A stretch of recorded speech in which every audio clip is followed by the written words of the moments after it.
எத்தனை பேர் உங்க தாய் தந்தையரை பார்த்தீங்க? கூட பிறந்தவங்க இருக்காங்க, அவங்க ரோட்ல பிச்சை எடுப்பாங்களாம், இவங்க கார்ல போயிட்டு இருப்பாங்களாம். தேவையாது. பணத்தால மட்டுமே ஒரு காலம் எல்லாமும் நடக்காது.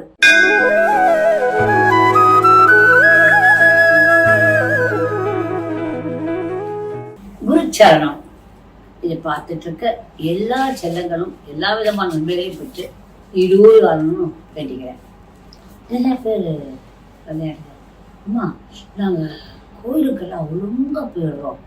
வெள்ளிக்கிழமை கோயில்தா, செவ்வாய்க்கிழமை கோயில்தா, எல்லா கோயிலும் போகிறோம், எல்லா பூஜைகளும் நாங்கள் பண்ணுறோம், இல்லை எல்லாமும் நடக்குது. ஆனால் எங்களுக்கு சந்தோஷமே இல்லை, குடும்பத்தில் ஒத்துமையும் இல்லை, பணவரமும் இல்லை, என்ன பண்ணுறதுனே தெரியல அப்படின்னு சில பேர் நான் எவ்வளோ சாமி பாட்டில் கற்று பாடுறேன், எவ்வளோ சாமி நான் கும்பிட்றேன், இல்லை சாமி பாட்டு அவங்களுக்கு தெரியாத பாட்டே கிடையாது, அந்த அளவு நான் பாடுறேன். ஆனால் எனக்கு வியாதி வந்துடுது, நான் திடீர்னு எனக்கு ஏதாவது வந்துடுது, உடம்புக்கு முடியாமல் போயிடுது அப்படின்னு சொல்கிறாங்க. சில பேர் 24 hours நான் கடவுளையே நினச்சிட்ருக்கேன், அப்போ கூட எனக்கு நல்லதே நடக்கலை அப்படின்னு சொல்கிறாங்க.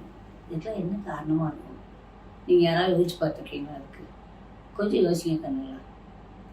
நான் அந்த மாதிரி படங்களெல்லாம் கேட்குற கேள்வி என்னென்னா, ஒன்றே ஒன்று, எத்தனை பேருக்கு நீங்கள் உதவி செய்வீங்க? எத்தனை பேர் உங்கள் தாய் தந்தையரை பார்த்தீங்க? இந்த கஷ்டத்தை சொன்ன எத்தனை பேர்னா நான் எழுதி சொல்கிறேன் கண்ணுங்களா. தாயாரை உங்ககிட்ட வச்சு எத்தனை தடவை சோறு போட்டிருக்கீங்க? தாயாருக்கு என்ன வேணும்னு என்ன கேட்டிருக்கீங்க? அது ஒன்று. ரெண்டாவது, உங்கள் தகப்பனாருக்கு நீங்கள் என்ன செஞ்சீங்க? தாயாருக்கு என்ன செய்தீர்கள்? உங்களை பெற்று வளர்த்த அவங்களுக்கு என்னென்னலாம் பார்த்தீங்க?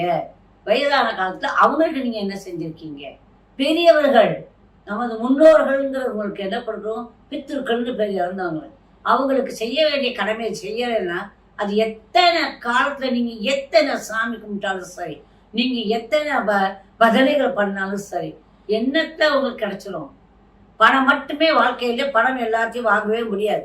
நீர், நிலம், நெருப்பு, காற்று, ஆகாயம், இந்த பஞ்ச பூதகத்தில் எந்த மனிதனும் எதையும் உங்கள் பைசாவால வாங்க முடியாது. உண்டா இல்லையா? சொல்லுங்க பார்க்கலாம். வாங்கி இருந்தா கொரோனாவில் நிறைய பேர் படைச்சிருக்கலாமே, வாங்க முடியலையே இல்லையா? காற்று இல்லாமல் தானே போனோம் இல்லையா?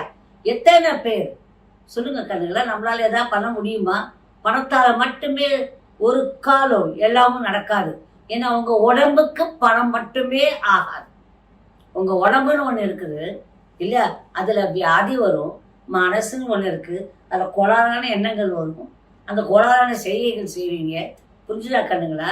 அப்போ நமக்கு இந்த பணங்கள் என்ன பண்ணும்?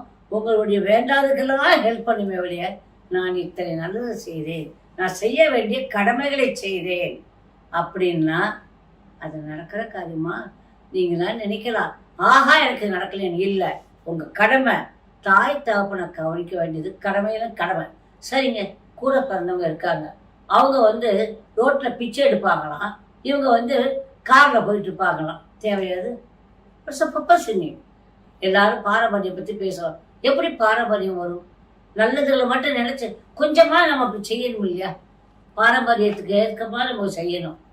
உங்களுக்கு எந்த பதவி கிடைத்தாலும், எந்த பொருள் கிடைத்தாலும், எது கிடைத்தாலும் சரி, உங்கள் தாய் தகப்பன் அவங்க கவனிக்காதப்ப இது எதுவுமே கிடையாது.